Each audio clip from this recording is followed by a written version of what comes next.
Како населба, градот Кратово за првпат се спомнува под името Коритос или Корито, што ја објаснува неговата местоположба.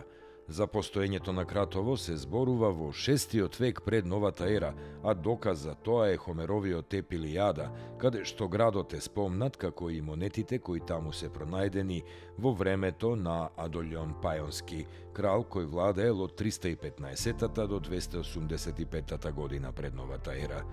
И римскиот период оставил многу археолошки траги низ Кратово и Кратовско. За ова сведочат пронајдените монети од периодот кога градот и припаѓал на римската провинција Дарданија.